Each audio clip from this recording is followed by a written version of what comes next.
violation grave au droit international humanitaire et un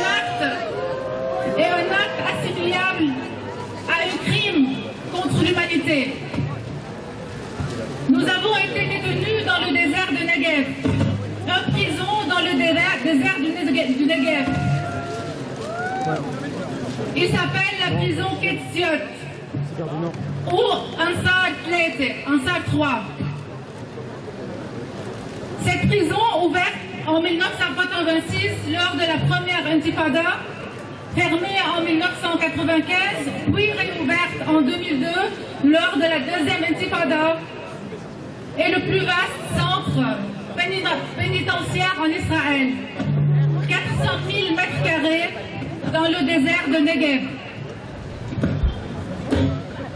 Dès notre arrivée, nous avions été soumis à des traitements inhumains et dégradants, enfermés dans des cages, dans des camions de 1,50 m. J'étais enfermée avec Rima dans cette sorte de cage, frappée.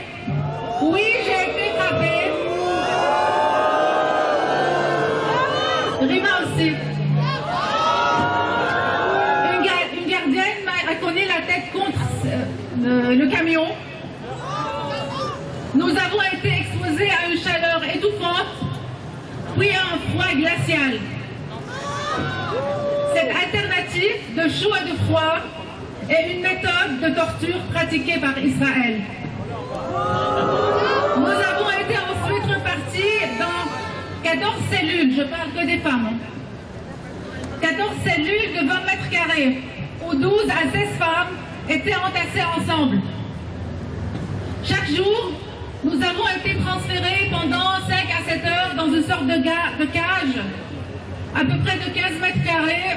J'ai vu ces cages à Guantanamo, où 57 femmes sont entassées sous le soleil. On avait droit presque à un verre d'eau.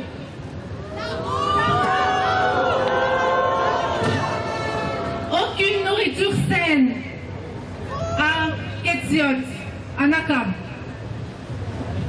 Aucun accès à un avocat, aucune assistance médicale, aucun traitement, aucun médicament, aucune possibilité de nous laver.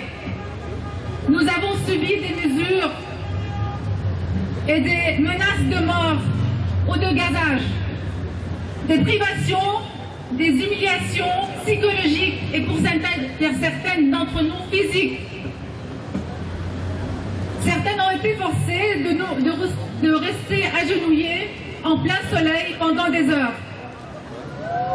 Les mains derrière le dos. Cette supplice est une méthode de torture en Israël qui ressemble à Shabbat.